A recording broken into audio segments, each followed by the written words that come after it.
I'm going to guess that's the winner. Hello folks, welcome to another Motorsport Detective. I'm Alex Burnham. In this episode we've got a really interesting little cine film to look at. It's arrived in this box and it's quite cool. It says on the box the address to Lester Fedor, a man who lives in Savannah, Georgia. But the reason I'm excited is because it also says on the box Darlington Racers, September 1964. Now, possible all sorts of races could take place in Darlington, but I know of one particular type of race that always happens there. That's a big NASCAR event that takes place at Darlington Speedway every year. And so I'm hoping our little cine film here might have some classic NASCAR action. Alright, so we've digitized our cine film. Let's watch it now and see what we've got. Alright, here we go.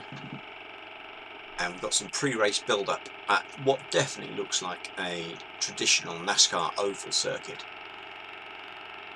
I'll have to find out. I bet that's Miss South Carolina or something along those lines.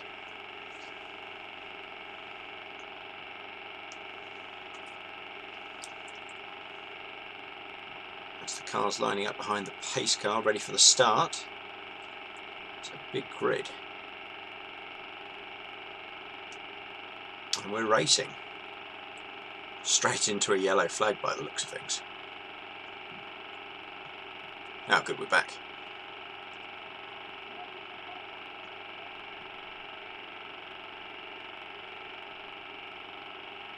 Some pit stops. Now that blue 43, I suspect that might be Richard Petty. Accident out on the back straight.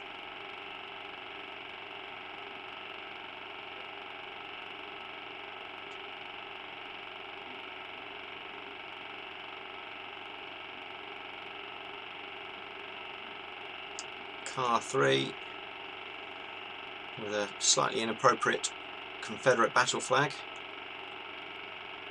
I'm going to guess that's the winner. So there we have it. Definitely early NASCAR action. Hopefully, from what that label said, we're looking at a 1964 race from Darlington, which, from what I understand, Darlington back then was mostly running the race that's known as the Southern 500. So let's see if we can find some information on that. So I wanted to find a race schedule for the 1964 Grand National Series of NASCAR, but it turns out it was a pretty hectic year. Now, the modern day NASCAR schedule is pretty tight, with an awful lot of races run over the season. But back in 1964, they took that to a whole new level. There are 62 races on the official schedule for NASCAR in that year. This is an incredible number of races, meaning that they were running twice a week quite often.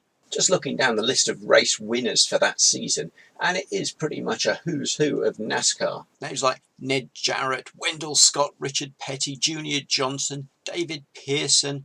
These are all names that have gone down in history as some of the greats of the sport. Now, luckily for me, I've got an idea of where to look in the standings because my box had said September 64. So if we can find a race at Darlington, September 64, well, with any luck, that will be our race. And there we have it. September the 7th, 1964, Darlington, which is the 51st race of that 62 race season.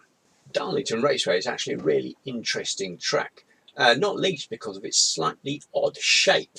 Darlington Raceway was built in the late 1940s by an ex-racing driver called Harold Brassington. Apparently he'd been impressed by the Indianapolis 500 and wanted a Southern American equivalent. So down in South Carolina, he decided to try and build his own track. To achieve this, he bought some land from a farmer. But on the corner of this plot was the farmer's fish pond. So Brassington agreed to design the track so it wouldn't interfere with the pond. This is the reason Darlington has this sort of egg-shaped layout. It's narrow at one end to allow space for the pond. What this means is you have one much wider, more open turn and one which is slightly tighter, making this quite a tricky oval. It's also got pretty high banking, meaning that it had quite high speeds, and back in the 1950s and 60s, this made it quite a fearsome track. So back to our race event, and I've found the results from that race back in September of 1964. Here we can see that the winner indeed was that number 3 car driven by Buck Baker, with Richard Petty in that number 43 car eventually coming home in 3rd place, with Jim Paschal splitting the two. So the name Buck Baker was familiar to me, but I wanted to find out a bit more about him and his career. Luckily, the NASCAR Hall of Fame website has a whole article not just on him, but on this very win. Now, Buck Baker, it seemed, had made his name in NASCAR by winning consecutive titles in the Grand National Series. He had won back in 56 and 57 to secure his place as one of the most successful NASCAR drivers of all time. By the time of our 1964 race, however, Buck Baker was getting a bit older, and new younger drivers were meaning that success was a bit harder to come by. Now, I say he was getting older. This is a relative term for racing drivers. 45, as Buck Baker was back then, is pretty old, but he was still out there competing with the best of them. He had, however, made concession to this by only running half of that year's 62 events. That 1964 season, however, saw the emergence of Richard Petty as one of NASCAR's all-time greats.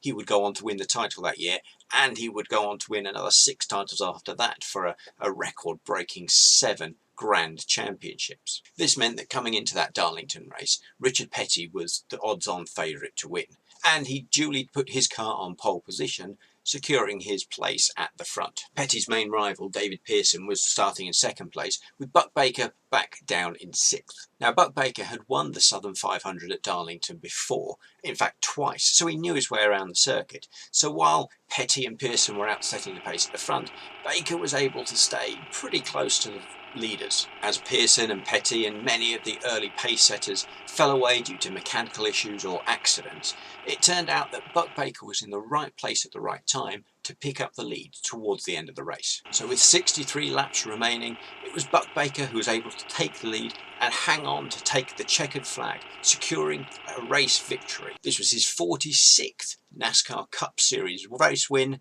and it would turn out to be his very last. Although this was his last race victory in 1964, Buck Baker would continue driving in NASCAR's top division until 1976, giving him a 27-year career. Now, during that 27 years, he'd taken 2 titles and 46 victories. Although the baby blue number 43 of Richard Petty could only manage 3rd on this race at Darlington, he would go on to take the series title that year and another 6 times, 7 titles and 200 race victories. 2nd place driver Jim Paschal was driving a Richard Petty Enterprises car in that 64 race, and he too would have a pretty sterling career. Darlington Raceway too has definitely earned its nickname of being a NASCAR tradition by being there for so long in the sport, from the very beginning in fact, and still they run at Darlington today. The last thing I wanted to find out about was that pre-race parade where that lady was riding on the Eagle float or whatever it was. So I thought I'd see what I could find,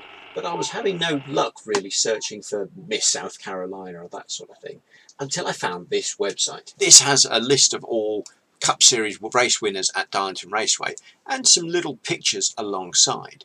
Most of them don't really have any information useful for me, except the bottom one, which has a lady with a garland which says Miss Firebird. Now, it's possible Miss Firebird was riding a trailer which looks like a Firebird as the pre-race advertising, so that gives me something I can search for. Searching for 1964 Miss Firebird has brought me to this website. RacersReunion.com has an article written about 10 years ago about a guy who was looking for information on Miss Firebird back in the 60s. In his post, he mentions how an article in 1964 for Esquire magazine lists Miss Firebird at another NASCAR race, so it's likely that the same Miss Firebird was used at all NASCAR events. This means that the lady in our footage is probably a lady known as Linda Vaughn. And here we have a wonderful picture from the 1964 season of Linda Vaughn next to that Firebird trailer. So there we have another amazing 8mm footage from the history of motorsport. We had Linda Vaughn on her Firebird trailer, and we had Buck Baker winning that classic NASCAR race.